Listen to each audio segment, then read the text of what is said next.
Je m'appelle Augustin Chiwala. Je suis de la nationalité congolaise.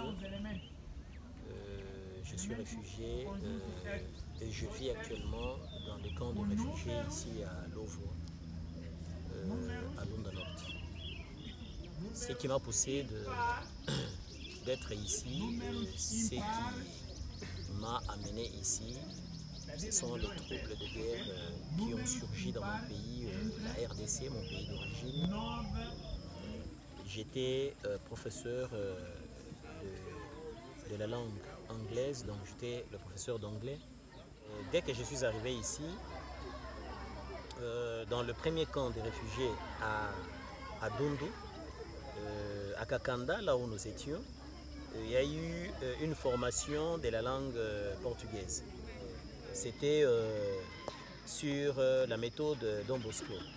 Donc cette formation vraiment nous a aidés dans la façon dont nous pouvons commencer la nouvelle méthode des dispensations des cours selon la méthode Don Bosco.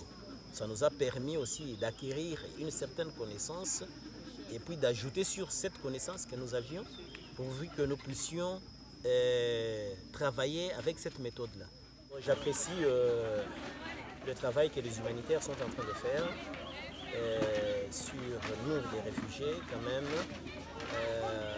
Ils ont fait un grand travail depuis le début jusqu'ici pour soutenir quand même les réfugiés, parce que je ne savais pas qu'on pouvait arriver à ces niveaux ici. Quand on a fui la guerre, on ne s'attendait pas que quand même les choses pouvaient être comme ça. Alors nous félicitons quand même les donateurs et les humanitaires du travail qu'ils ont fait sur nous.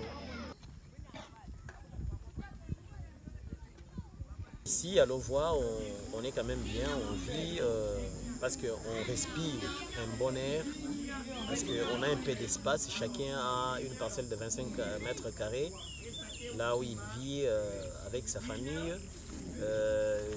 Nous avons des latrines appropriées seulement pour la famille, chose contraire de Kakanda, là où nous étions dans le premier camp de réfugiés à Dundu. Donc ici vraiment, ce qui est de la situation géographique, c'est bien. Donc nous vivons bien, sans problème. Mais le problème qui est là, nous sommes en train de vivre une autre situation qui est un peu délicate, dans ce sens que nous n'avons pas de maison. Les humanitaires nous ont donné les tentes. Nous vivons sous les tentes. Mais ces tentes-là ne sont plus en bon état. Les tentes vraiment ont commencé à se déchirer. C'est-à-dire partout là, il y a des trous. Quand il pleut, ça sointe. Il n'y a pas moyen de dormir quand il pleut. Et pendant la journée, il fait très chaud à l'intérieur. Vraiment, c'est regrettable quand on n'a pas d'eau et on n'a pas vraiment de l'eau suffisante pour nous servir. Parce que s'il y a des tailles de familles différentes, il y a celui qui a une taille de 5, une taille de 7, une taille de 10.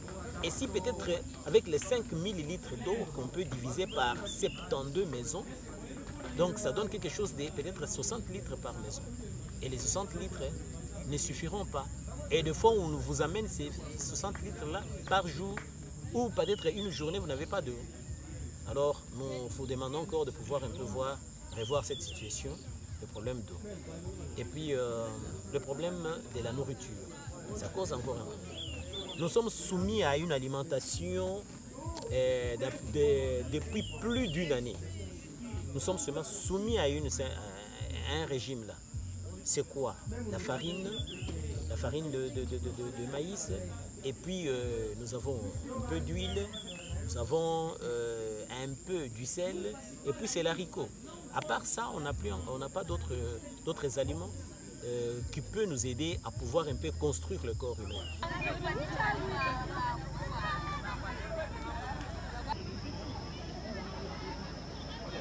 On a réduit encore la nourriture. On a réduit jusqu'à 50%. Vous voyez ce que ça fait? Une famille de 12, de la taille de 12, une famille de la taille de 10, de 9, avec peut-être 2 sacs de la farine, ça ne peut pas aider à nouer le deux bouts du mois. Vous voyez, la personne utilise la farine 2 semaines, arrivant à la 3e semaine, tout est déjà terminé. Je vais parler encore d'un problème, le problème de l'éducation, parce que nous sommes dans le camp.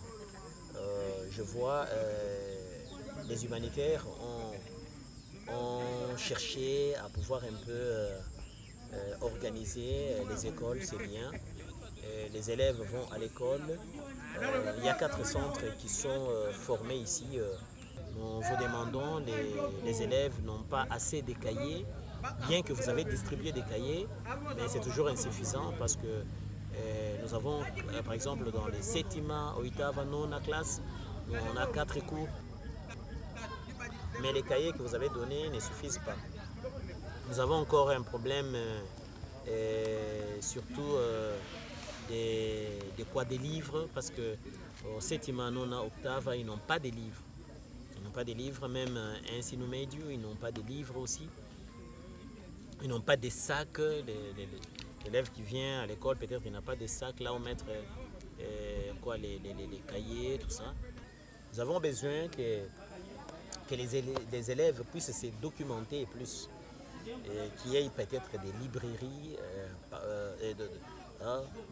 afin de pouvoir un peu les aider à pouvoir, chaque fois ils ont besoin de tels livres, l'élève a besoin de tels livres, les professeurs aussi ont besoin d'approfondir aussi la connaissance dans la langue, et tout ça, nous vous demandons de pouvoir équiper vraiment les écoles de tout cela. Le problème de la santé, vraiment, ça nous préoccupe. Or que la santé, c'est la vie. S'il n'y a pas vraiment les médicaments appropriés pour la santé de tout chacun, c'est un problème. Et puis la plupart des maladies qui nous engendrent, c'est dû au régime alimentaire. Parce que nous sommes soumis à un régime qui est le même chaque jour. Et à plus forte raison encore, nous dormons par terre, sous le sol, avec des petites nattes. Ça fait plus d'une année.